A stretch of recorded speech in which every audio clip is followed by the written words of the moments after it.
Hello बच्चों। तो चलिए, क्या हाल है आप लोगों का।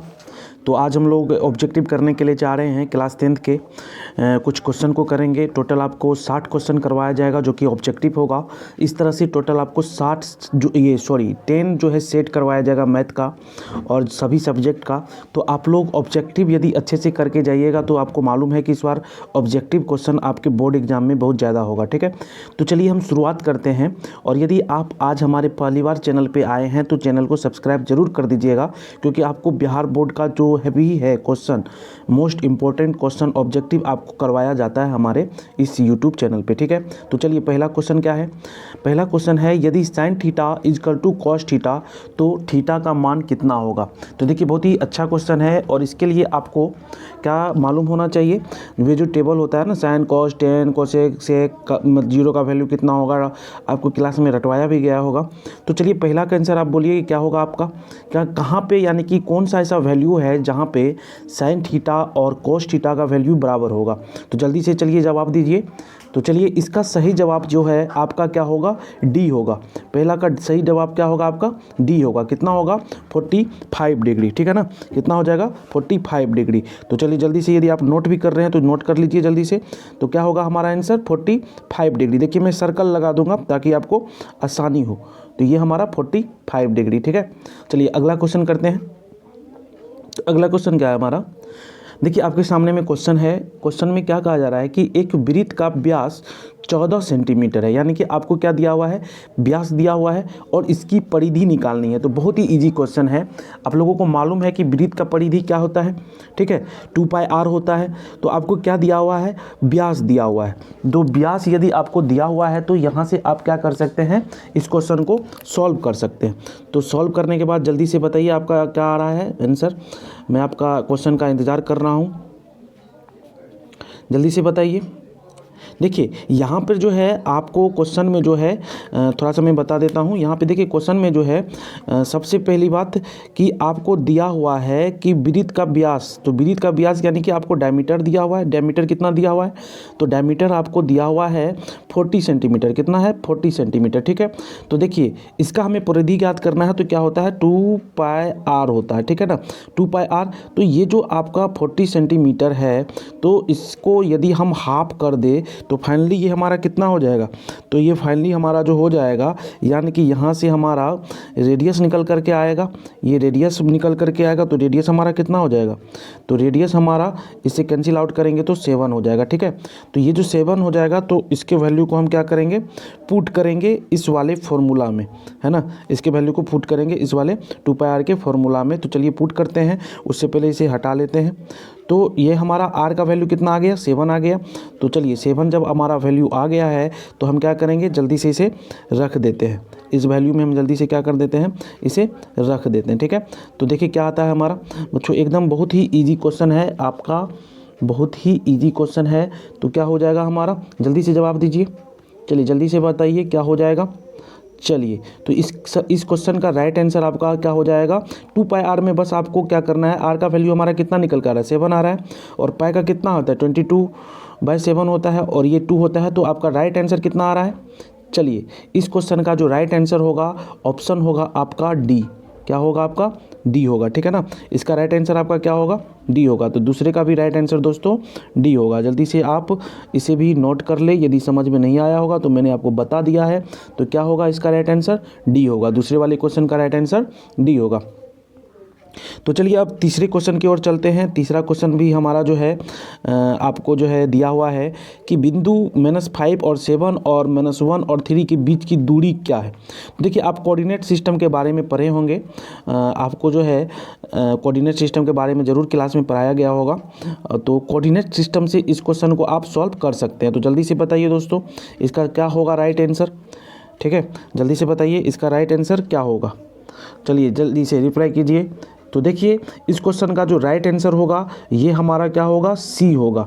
ठीक है, तीसरे नंबर का जो राइट आंसर होगा वे आपका सी हो जाएगा। तो देखिए ये क्वेश्चन जो आपके सामने में है तो आप इसे नोट भी कीजिए और अपने से बनाने का कोशिश कीजिएगा ताकि आपका एग्जाम में जो है क्वेश्चन बन जाए। ठीक है ना, तो इसका राइट आंसर आपका क्या हो जाएगा बच्चों, तो तीसरा का राइट आंसर हो जाएगा सी। ठीक है ना। तीसरा का राइट आंसर हमारा हो जाएगा सी, 4√2। इसे आप सॉल्व कर लीजिएगा। चलिए 4th क्वेश्चन की ओर चलते हैं। दिया हुआ है यदि द्विघात समीकरण bx² plus ax plus c is equal to 0 के मूल समान है तो क्या होगा। यानी कि मूल हमारा समान कब होता है, तो आप क्वाड्रेटिक इक्वेशन यानी कि द्विघात समीकरण में पढ़े हैं कि मूल समान हमारा कब होता है, जब हमारा a² माइनस 4bc होता है। ठीक है, b² माइनस 4 क्या होता है, bc होता है, तब हमारा मूल क्या होता है, समान होता है।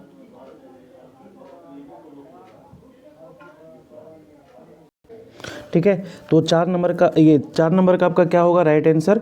तो देखो बच्चों 4 का जो है राइट आंसर आपका क्या हो जाएगा, डी हो जाएगा। क्या हो जाएगा, डी हो जाएगा। यानी कि ये आपका डी आपका राइट आंसर हो जाएगा क्वेश्चन नंबर 4 का। चलिए क्वेश्चन नंबर 5 की ओर देखते हैं। क्वेश्चन नंबर 5 क्या है, कह रहा है बिंदु 2, 3 की दूरी मूल बिंदु से होगी। यानी कि मूल बिंदु से 2 और 3 आपको एक्सिस दे दिया हुआ है, कह रहा है इसकी दूरी कितनी होगी। तो जल्दी से आप लोग सॉल्व कीजिए क्या होता है इसका। ठीक है, तो आपको मालूम है कि हम क्या करेंगे, रूट अंदर, ठीक है, 3 का स्क्वायर प्लस 2 का स्क्वायर। तो 3 का स्क्वायर प्लस 2 का स्क्वायर, तो ये 3 का स्क्वायर प्लस 2 का स्क्वायर हमारा कितना हो जाएगा, तो 3 का स्क्वायर प्लस 2 का स्क्वायर यदि हम करेंगे तो रूट अंदर 13 आ जाएगा। ठीक है, तो हम क्या करेंगे, रूट अंदर a² या x² प्लस y², जो भी करिए आप, जो भी मानिए। ठीक है, तो रूट अंदर 2 का स्क्वायर और 3 का स्क्वायर, तो ये आपका हो जाएगा रूट अंडर 13, आंसर हो जाएगा सी। ठीक है, क्या हो जाएगा हमारा आंसर, सी हो जाएगा। तो क्वेश्चन नंबर 5 का राइट आंसर आपका सी हो जाएगा। ठीक है ना, क्वेश्चन नंबर 5 का राइट आंसर आपका क्या हो जाएगा, सी हो जाएगा। तो सी जो है आपका इसका राइट आंसर है। क्लियर है। चलिए क्वेश्चन नंबर 6 की ओर चलते हैं। कह रहा है कि निम्नलिखित में किसका दशमलव प्रसार शांत है। यानी कि किसका जो है ये शांत है, दशमलव प्रसार जो है आपको शांत है। तो मैं आपको बता रहा हूँ, अच्छे से देख रहे होंगे आप वीडियो। तो देखिए सबसे पहले आपको मालूम होना चाहिए यदि कोई भी चीज़ हो और उसका बटे में, ठीक है, उसके बटे में क्या होना चाहिए, उसके बटे में 2 का पावर क्या होना चाहिए, m होना चाहिए, और 5 का पावर क्या होना चाहिए, n होना चाहिए। ठीक है, किसी भी चीज़ के बटे में यदि 2 का पावर m और 5 का पावर n हो तो वे उसका दशमलव का प्रसार क्या होता है, शांत होता है। यदि इसमें से कोई एक नहीं भी हो, ठीक है, एक नहीं भी हो, यदि 2 का पावर m भी हो या 5 का पावर n भी हो, तब भी उसका प्रसार क्या होगा, शांत होगा। तो आप इसमें से देखिए कि ऐसा कौन सा है। तो देखिए आपका ऑप्शन डी नहीं होगा, ऑप्शन सी नहीं होगा, ऑप्शन बी नहीं होगा, तो क्या होगा इसका राइट आंसर, तो इसका राइट आंसर हो जाएगा सी। ठीक है, राइट आंसर कितना हो जाएगा, सी हो जाएगा। क्यों सी होगा बच्चों, तो देखो मैं आपको समझा रहा हूँ सी क्यों होगा। ठीक है ना, समझ करके इसको आगे बढ़ना है ना, समझ करके पढ़ना है ताकि आप एग्ज़ाम हॉल में भी जाए। तो देखिए बहुत सारे वीडियो में देखता हूँ यूट्यूब पे, तो वहाँ पे क्या किया जाता है, सिर्फ ऑब्जेक्टिव का बोलिए आंसर बोलिए करके आपको सिर्फ आंसर मंगवा लिया जाता है और उसके बाद उसका डिस्कशन नहीं किया जाता है ना। तो हमें मालूम होना चाहिए कि ऐसा क्यों हुआ। देखिए यहाँ पे यदि हम 3/8 की बात करें, 3/8 की बात करें तो हमारा 3/2 का पावर कितना हो जाएगा, ये 3 हो जाएगा। तो हमने क्या कहा आपको, 2 का पावर m यानी कि 2 का पावर कोई भी इंटीजर हो, कोई भी आपको ऋणात्मक संख्या हो, धनात्मक संख्या हो, तो ये आपका धनात्मक संख्या कितना है, पावर 3 है। तो इसीलिए इसका आंसर 6 का कितना हो जाएगा बच्चों, तो 6 का आंसर हमारा हो जाएगा ए। ठीक है, चलिए अब क्वेश्चन नंबर 7 को जल्दी से पढ़िए। क्वेश्चन नंबर 7 हमारा क्या कह रहा है ना, क्वेश्चन नंबर 7 में कह रहा है कि बिंदु -2, 3 और 4, 1 को मिलाने वाली रेखाखंड के मध्य बिंदु का नियामक निकालिए।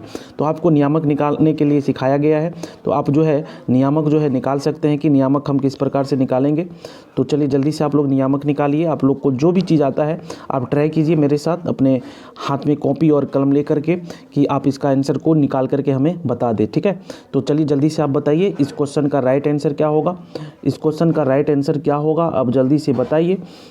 तो चलिए क्वेश्चन नंबर 7 का देखिए, क्वेश्चन नंबर 7 का राइट आंसर आपका क्या हो जाएगा, 1 और 2 हो जाएगा, 1 और 2 हो जाएगा। तो कैसे 1 और 2 होगा, तो ठीक है 1 और 2, तो आप देखिए कोऑर्डिनेट सिस्टम पढ़े होंगे, तो वहाँ पे आपको दिया गया होगा कि किस प्रकार से हम किसी भी रेखा के मध्य बिंदु को निकालते हैं, है ना, किसी भी रेखा के मध्य बिंदु को हम किस प्रकार से निकालते हैं, ये तरीका आपको ज़रूर बताया गया होगा। तो वहाँ से ये आपको आंसर निकल करके आएगा 7 का ए। ठीक है, 7 का क्या होगा, ए होगा। तो चलो बच्चों अब 8 की ओर चलते हैं। 8 की क्वेश्चन में क्या कहा जा रहा है, देखिए 8 में कह रहा है कि एक लंबवत बेलन जिसकी त्रिज्या r है तथा ऊंचाई h है का वक्र पृष्ठ क्षेत्रफल। देखो यहाँ पे तो सीधा आपको क्या कर रहा है कि इस क्वेश्चन में सीधा सीधी आपको मतलब कि क्या पूछा जा रहा है, इस क्वेश्चन में बस फॉर्मूला पूछा जा रहा है। यदि इतना भी आपको मालूम नहीं है तो मुझे लगता है कि आपकी तैयारी अभी कुछ भी नहीं है। ठीक है, तो जल्दी से आप इस क्वेश्चन का आंसर दीजिए। इस क्वेश्चन का राइट आंसर क्या होगा, तो देखिए आसान सा क्वेश्चन है। लंबवृत्तीय बेलन का वक्री पृष्ठ क्षेत्रफल क्या होता है, 2 पाई आर एच होता है। ठीक है ना, क्या होता है, 2 पाई आर एच होता है। तो इसीलिए इसका राइट आंसर हमारा क्या हो जाएगा, बी हो जाएगा। क्लियर है, तो इसका राइट आंसर हमारा क्या हो जाएगा, बी हो जाएगा।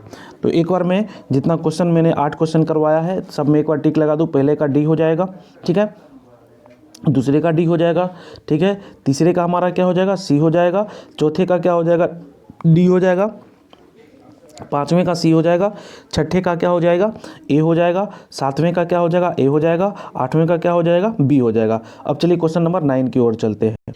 तो चलिए क्वेश्चन नंबर 9 आपके सामने आ चुका है। कह रहा है सेक 60 डिग्री का मान कितना होगा। ठीक है, सेक 60 डिग्री का मान कितना होगा। ये देखिए ये सब एकदम आपको याद होना चाहिए, समझिए तो फार्मूला से है। ठीक है ना, तो सीधी सी बात है कि आपका सेक 60 डिग्री का जो वैल्यू होगा वे आपका क्या होगा। ठीक है, 60 डिग्री का वैल्यू आपका क्या होगा। तो इसका राइट आंसर आपका क्या हो जाएगा, डी नहीं होगा, बी नहीं होगा, ए नहीं होगा, तो राइट आंसर बच्चों सी हो जाएगा। ठीक है, चलिए 10वां नंबर सार्व अंतर, यानी कि डी हो सकता है। डी हमारा क्या हो सकता है, क्या धनात्मक हो सकता है, क्या ऋणात्मक हो सकता है, क्या शून्य हो सकता है, क्या इनमें से कोई नहीं होगा। तो जल्दी से आप जवाब दीजिए।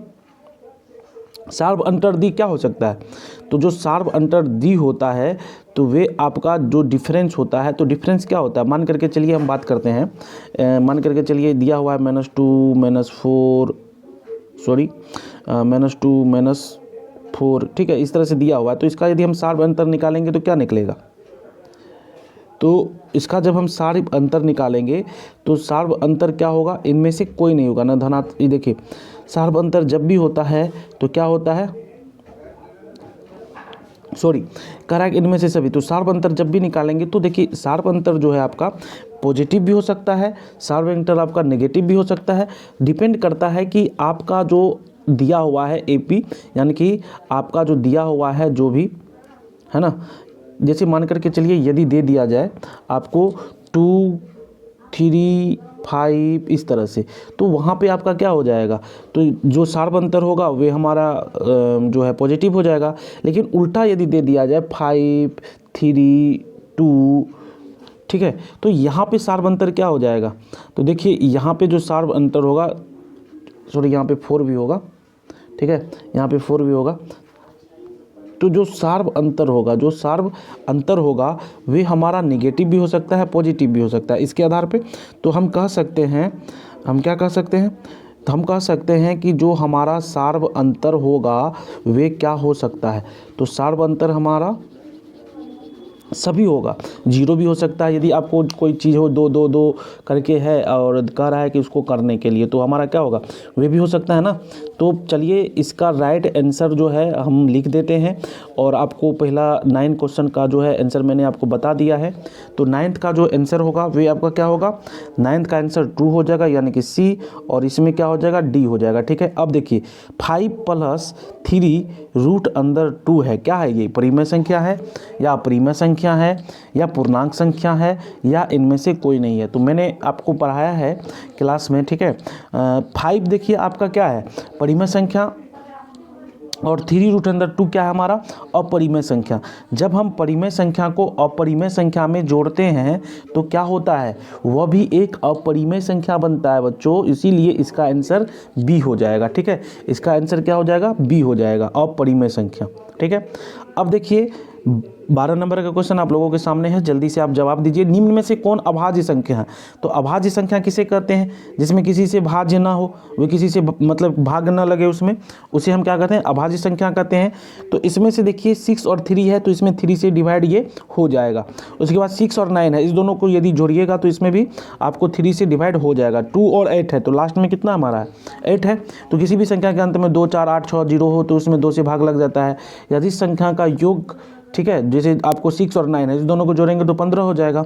तो किसी भी संख्या को यदि हम जोड़ते हैं और इसमें यदि 3 से डिवाइड हो जाए तो समझो कि उस संख्या में भी डिवाइड हो जाएगा। तो इसीलिए इसका आंसर क्या होगा, सी होगा।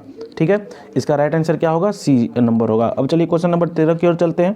क्वेश्चन नंबर 13 हमारा क्या है, कह रहा है कि निम्नलिखित में से कौन अपरिमेय नहीं है। तो अपरिमेय किसे कहते हैं, जब कोई भी आपका संख्या हो जो अभाज्य संख्या हो और यदि वह रूट में हो, अभाज्य संख्या हो और वह रूट में हो तो वह हमारा क्या होता है, अपरिमेय होता है। लेकिन इसमें देखिए रूट अंडर 25, तो रूट अंडर 25 हमारा क्या होगा, रूट अंडर 25 का जो वैल्यू है, सॉरी 25 का जो वैल्यू है वो कितना होता है, 5 होता है। ये तो हमारा परिमेय संख्या हो गया। तो इसीलिए इस क्वेश्चन का राइट आंसर क्या हो जाएगा, सी हो जाएगा। ठीक है, इस क्वेश्चन का राइट आंसर क्या हो जाएगा बच्चों, सी हो जाएगा, है ना। तो इस क्वेश्चन का राइट आंसर सी होगा, क्योंकि 25 हमारा क्या है, परिमेय संख्या है। यदि हम उसको स्क्वायर में करेंगे तो उसका कितना वैल्यू आएगा, 5 आएगा। ठीक है ना। चलिए अब अगले क्वेश्चन की ओर चलते हैं। क्वेश्चन नंबर 14 है, निम्नलिखित में किस परिमेय संख्या का दशमलव प्रसार शांत है। दोस्तों मैंने आपको बताया था कि शांत किसका होगा। तो आप देख सकते हैं, आपको बहुत सारा क्वेश्चन दिया हुआ है, इसमें दिया हुआ है 11/160 दिया हुआ है। ठीक है, और आपको दिया हुआ है 17/16। अब बताओ कि लास्ट में देखो यहाँ पे क्या हो रहा है, परिमेय संख्या का दशमलव प्रसार क्या है, शांत पूछ रहा है। तो अब हमारा क्या होगा, हमने आपको क्या बोला था कि हमारा क्या होना चाहिए, हमारा जो है क्या होना चाहिए, जैसे आपको 2 का पावर, ठीक है ना, क्या होना चाहिए, 2 का पावर m और 5 का पावर n होना चाहिए। अब देखो एक एक करके हम देखते हैं। क्वेश्चन नंबर 14 में यदि हम 15 का जब हम फैक्टोराइज करेंगे तो ये क्या हो जाएगा, 3 गुना 5 हो जाएगा। तो ये नहीं हो पाएगा। ठीक है, अब देखिए इधर चलते हैं, 6/35, ये क्या हो जाएगा, नीचे में हमारा 7 × 5 आ रहा है, इसलिए ये भी नहीं होगा। ठीक है, इसलिए हमारा ये भी नहीं होगा। अब देखिए नीचे सी नंबर में 17/7, यानी कि ये आ रहा है 2 × 3 × 5। तो इस बीच में आपको 3 आ रहा है। ठीक है, 3 नहीं आना चाहिए, या तो 2 का पावर m आना चाहिए, या 5 का पावर n आना चाहिए, या आपको 2 का पावर m × 5 का पावर n आना चाहिए। तो आपका सी भी नहीं होगा। तो राइट आंसर क्या होगा बच्चों, राइट आंसर आपका हो जाएगा बी। ठीक है, राइट आंसर क्या हो जाएगा हमारा बी। क्यों, क्योंकि आपको हम 16 × 10 कर सकते, यानी कि 16 गुना 10 कर सकते हैं, और फिर हम उसको क्या करेंगे, 16, इसको 5 बाहर कर लेंगे तो क्या हो जाएगा, 32 गुना 5 हो जाएगा। तो वो 32 हमारा क्या है, ये 2 का पावर ही है। ठीक है, तो इसीलिए 14 नंबर का आंसर आपका क्या हो जाएगा, बी होगा आपका राइट आंसर। चलिए 15 नंबर, 2 लगातार सम संख्याओं का महत्तम समावर्तक। कह रहा है कि कोई 2 लगातार सम संख्या जो है उसका महत्तम समावर्तक कितना हो सकता है। बहुत ही इजी क्वेश्चन है। किसी भी 2 लगातार सम संख्या का महत्तम हमेशा कितना होता है, 2 होता है। ये बात आप याद करके लिख लो। ठीक है, और 2 ही होगा और दूसरा कुछ नहीं हो सकता है। ठीक है, तो चलिए क्वेश्चन नंबर 15 भी हो चुका है। अब क्वेश्चन नंबर 16 की ओर चलते हैं। तो क्वेश्चन नंबर 16, तो देखिए क्वेश्चन नंबर 16 में दिया हुआ है, क्वेश्चन नंबर 16 में क्या कह रहा है, क्वेश्चन नंबर 16 में कह रहा है यदि अल्फा तथा बीटा द्विघात बहुपद x² + x - 2 के शून्यक है तो 1/α + 1/बीटा का मान कितना होगा। तो ये तो आप पढ़े हुए हैं कि अल्फ़ा और बीटा के बारे में पढ़े हुए हैं कि अल्फ़ा प्लस बीटा बराबर हमारा कितना होता है। तो अल्फ़ा प्लस बीटा बराबर जो होता है और अल्फ़ा इंटू बीटा बराबर जो होता है ये आपको तो मालूम है। तो अल्फ़ा प्लस बीटा, और देखिए 1/α + 1/बीटा को हम क्या करेंगे, सॉल्व करेंगे तो क्या हो जाएगा हमारा, वहाँ से कुछ निकल करके आएगा। ठीक है, तो इसका जो राइट आंसर हो जाएगा ये हमारा हो जाएगा 1/2, क्योंकि यहाँ पे ए हमको 1 है, बी भी हमको 1 है और सी क्या है, -2 है। तो हम जानते हैं कि अल्फ़ा और बीटा जो है हमारा क्या होगा। ठीक है, तो इसके लिए हमें कह रहा है कि शून्यक हो तो अल्फ़ा, यानी कि अल्फ़ा और बीटा हमारा शून्यक है। तो यहाँ से हम जानते हैं 1/α + 1/बीटा है, एलसीएम ले लेंगे तो क्या होगा, तो इस चीज़ों को हम यहाँ पे पुट करके देख लेंगे। तो पुट करने के बाद हमारा फाइनली क्या आएगा, तो देखिए मान करके चलिए यदि 1/अल्फ़ा है, ठीक है, अब प्लस 1/बीटा है, तो 1/अल्फ़ा प्लस 1/बीटा है, तो हम क्या करेंगे 1/अल्फ़ा और 1/बीटा को हम क्या लिख सकते हैं, तो हम यदि एलसीएम ले ले तो अल्फ़ा इंटू बीटा हो जाएगा, यहाँ पे हमारा बीटा और प्लस अल्फ़ा हो जाएगा, ठीक है, बीटा प्लस अल्फ़ा हो जाएगा।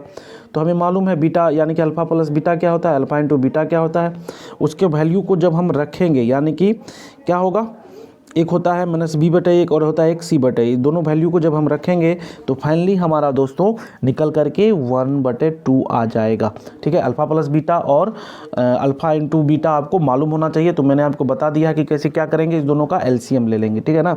तो चलिए क्वेश्चन नंबर आपका 16 कंप्लीट हो चुका है। क्वेश्चन नंबर 17 की ओर चलते हैं। क्वेश्चन नंबर 17 की ओर चलते हैं और देखते हैं कि क्वेश्चन नंबर 17 का राइट आंसर क्या होगा, है ना। क्वेश्चन नंबर 17 का राइट आंसर क्या होगा, तो चलो बच्चों देखिए क्वेश्चन नंबर 17 में क्या कर रहा है कि यदि किसी समांतर श्रेणी का nवां पद an+b है तो उसका पदांतर क्या होगा। तो देखिए बहुत ही इजी क्वेश्चन है ये, डायरेक्ट आपको जो है एनसीईआरटी बुक में लिखा हुआ है, लाइन बाय लाइन लिखा हुआ है। यदि आप अच्छे से पढ़े होंगे तो ज़रूर आपको मिला होगा, है ना, ज़रूर आपको मिला होगा। तो जल्दी से आप इस क्वेश्चन का आंसर बोल दीजिए कि इस क्वेश्चन का राइट आंसर क्या होगा। क्लियर है, तो चलिए जल्दी से बोलिए कि क्या होगा इसका आंसर। मैं इंतज़ार कर रहा हूँ आप लोगों का क्वेश्चन का आंसर का, है ना, क्वेश्चन के आंसर का हम इंतज़ार कर रहे हैं बच्चों। तो 17 नंबर का जो राइट आंसर होगा ये आपका हो जाएगा ए। क्या हो जाएगा हमारा, ए हो जाएगा, ठीक है। तो राइट आंसर क्या हो जाएगा हमारा, ए हो जाएगा, ठीक है। तो चलिए अब जो है क्वेश्चन नंबर 18 की ओर चलते हैं। 18 में कह रहा है कि बिंदु P 6 और -5 का भुज क्या होगा। तो जल्दी से बोलो बच्चों कि भुज क्या होगा, चलो जल्दी से बोलो। तो देखो 6 और -5 का भुज क्या होगा, हमेशा ए होगा। क्या होगा, ए होगा, मतलब कि 6 होगा, ठीक है। तो देखिए 9 नंबर का आंसर आपका क्या हो जाएगा, सी हो जाएगा। 10 नंबर का आंसर क्या हो जाएगा हमारा, डी हो जाएगा। उसके बाद 11 नंबर का क्या हो जाएगा, बी हो जाएगा। उसके बाद जो है 12 नंबर का क्या हो जाएगा, सी हो जाएगा। उसके बाद जो है ये टोटल आपके सामने में आंसर है, यदि आप नोट कर रहे हैं तो जल्दी से नोट कर ले। तो उसके बाद हम अगले पेज पे चलते हैं, ठीक है। तो चलते हैं अगले पे। चलिए क्वेश्चन नंबर जो है आपके सामने में अब है 19 नंबर, ठीक है। कह रहा है कि बिंदु 2 और 3 स्थित है। तो बिंदु 2 और 3 कहाँ पे स्थित होगा, तो आप जल्दी से एक कॉलम ये पेंसिल लीजिए और जल्दी से आप अपना एक्स एक्सिस और वाई एक्सिस बनाइए, ठीक है।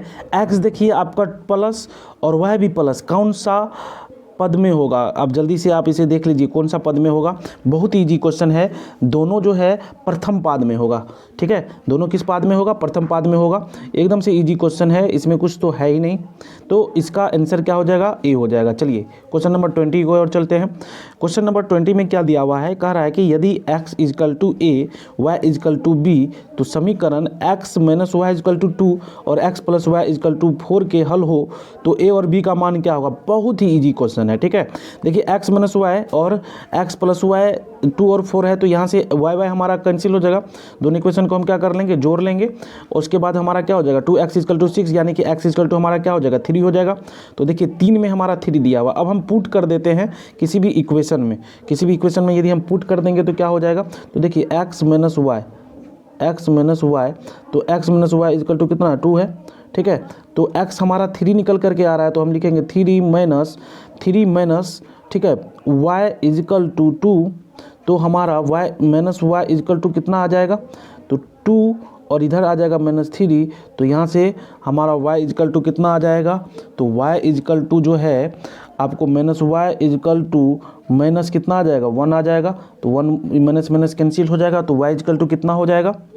तो चलिए जल्दी से बताइए 20 नंबर का आंसर, तो हमारा 1 हो जाएगा, ठीक है। y हमारा निकल करके कितना आ जाएगा, 1 आ जाएगा। तो इसका राइट आंसर कितना हो जाएगा बच्चों, 1 हो जाएगा। बहुत ही इजी क्वेश्चन है, ठीक है, बहुत ही इजी क्वेश्चन है। इन सब क्वेश्चन को आपको आसानी से सॉल्व करना है एग्जाम में, बहुत ही इजी क्वेश्चन है।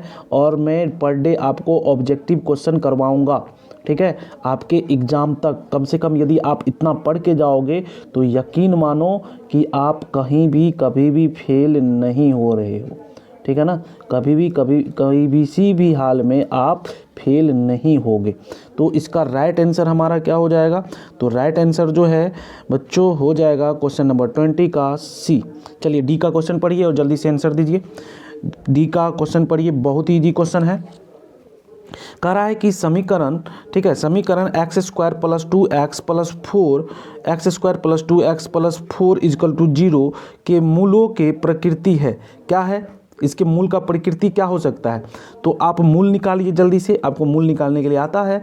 तो हम क्या करेंगे, क्या लिखेंगे, एक्स स्क्वायर प्लस, अब देखिए 4 को यदि हम करेंगे तो एक हमारा क्या आ जाएगा, आप इसके मूल को जब निकालिएगा तो इसका जो मूल निकलेगा ये हमारा क्या हो जाएगा, ठीक है, जल्दी से आप सॉल्व कीजिए। तो देखिए इसका जो मूल होगा हमारा ये हो जाएगा अवास्तविक। क्या हो जाएगा बच्चों, ये हो जाएगा अवास्तविक। तो हम क्या लिखेंगे, आंसर इसका सी। आंसर क्या लिखेंगे, सी लिखेंगे। आंसर क्या लिखेंगे, सी लिखेंगे। ठीक है, तो क्वेश्चन नंबर आपको कितना था 21, तो 21 का आंसर कितना हो जाएगा, सी हो जाएगा। ठीक है, 20 का कितना हो जाएगा, इसका भी सी हो जाएगा। 19 नंबर का कितना हो जाएगा, इसका ए हो जाएगा। तो चलिए अब आगे चलते हैं और आगे देखते हैं। अब क्वेश्चन नंबर 22 है, कह रहा है कि बिंदु 4-1 और 2-3 के बीच की दूरी कितनी होगी। देखिए ये कोऑर्डिनेट सिस्टम का क्वेश्चन आ गया है ना, एकदम आसानी से जल्दी से सॉल्व कीजिए और जल्दी से आंसर हमें बताइए। जल्दी से आंसर हमें बताइए, जल्दी से बताइए। चलिए जल्दी से बताइए। तो देखिए इसका राइट आंसर हमारा कितना हो जाएगा, 2√5। इसका राइट आंसर हमारा हो जाएगा डी। ठीक है ना, इसका राइट आंसर कितना हो जाएगा हमारा, डी हो जाएगा। तो डी कहने का मतलब 2√5। चलिए क्वेश्चन नंबर 23 की ओर चलते हैं। तो बच्चों क्वेश्चन नंबर 23 देखते हैं कि क्वेश्चन नंबर 23 हमारा क्या है। तो क्वेश्चन नंबर 23 में दिया हुआ है कि बिंदु 4, 10 और 2 को मिलाने वाली रेखाखंड के मध्य बिंदु 0-2 की दूरी क्या होगी। तो आसान सा बात है, मध्य बिंदु का देखो आप फॉर्मूला याद कर लेना कि मध्य बिंदु किस तरह से हम निकालते हैं। ठीक है ना, तो 23 का आंसर जो होगा आपका कितना हो जाएगा, तो देखिए 23 का जो आंसर हो जाएगा ये आपका हो जाएगा 5 इकाई। ठीक है, आपका कितना हो जाएगा, 5 इकाई हो जाएगा। कितना हो जाएगा बच्चों, 5 इकाई हो जाएगा। ठीक है,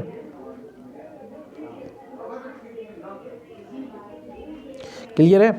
अब चलिए क्वेश्चन नंबर 24 की ओर चलते हैं। क्वेश्चन नंबर 24 में क्या कह रहा है कि कह रहा है कि यदि त्रिभुज के शीर्षों के निर्देशांक 2, 4, 0, 6 और 4, 1 है तो त्रिभुज के केंद्रक निर्देशांक होंगे। तो एकदम से इजी क्वेश्चन है, आपको अच्छे से जवाब देना है। ठीक है ना, तो इसके जो त्रिभुज के केंद्रक निर्देशांक होंगे वे हमारे क्या होंगे, 2 और 3 होंगे। ठीक है, इसका आंसर क्या हो जाएगा हमारा, 2 और 3 हो जाएगा। ठीक है, क्या हो जाएगा बच्चों, 2 और 3 हो जाएगा। चलिए क्वेश्चन नंबर 25 की ओर चलते हैं। कह रहा है कि यदि b इजकल टू, ठीक है, क्वेश्चन में है कि यदि बिंदु 1, 2, 0, 0 और ए बी संरेख है तो संरेख कब होता है, मालूम है आपको संरेख कब होता है। तो देखिए संरेख तब होगा जब हमारा a इजकल टू 2b हो जाएगा। इस इक्वेशन में हमारा a इजकल टू क्या हो जाए, जब 2b हो जाए तो हम कहेंगे कि, यानी कि कहने का मतलब है कि 0, 0 है तो 1 - 0 और 2 - 0, तो आपका कितना हो जाएगा, 1 और 2 होगा। तो a इजकल टू यदि 2b हो जाए, a इजकल टू यदि आपका क्या हो जाए, 2b हो जाए, तो कहने का मतलब b नंबर, तो आपका ये होगा राइट आंसर। ठीक है, क्वेश्चन नंबर 25 का। चलिए अब क्वेश्चन नंबर 26 में चलते हैं। क्या कह रहा है क्वेश्चन नंबर 26 में, कह रहा है 2 समकोणिक त्रिभुज में उनकी संगत भुजाओं का अनुपात सदैव समान होता है। यह कथन किसका है। ठीक है, तो क्या कह रहा है, 2 समान कोणिक त्रिभुजों में उनकी संगत भुजाओं का अनुपात सदैव समान होता है। ये कथन किसका है। देखिए आर्यभट्ट ने तो नहीं कहा, हमें आर्यभट्ट के बारे में तो पढ़ना ही नहीं है लगभग क्लास 10th में। उसके बाद यूक्लिड डिवीजन ने तो कुछ और ही कहा था, एचसीएफ निकालने के लिए कहा था। तो किसने कहा था बच्चों, थेल्स ने कहा था। किसने कहा था, थेल्स ने कहा था। तो इस तरीके से आपका क्वेश्चन नंबर 26 कंप्लीट होता है। ठीक है बच्चों, तो पर डे में आधा घंटा का जो है लेक्चर लाऊंगा, यानी कि ऑब्जेक्टिव आपको मैथ का। तो आपको डेली जुड़ना है और डेली हमारे साथ प्रैक्टिस करना है और डेली तैयार करना है। यदि आप हमारे चैनल पे पहली बार आए हैं तो चैनल को सब्सक्राइब जरूर कर लीजिएगा, लाइक और शेयर करना नहीं भूलिएगा। Thank you. चलते हैं, कल फिर मिलते हैं इसी टाइम, इसी वक्त और शाम में। ठीक है, गुड बाय बच्चों।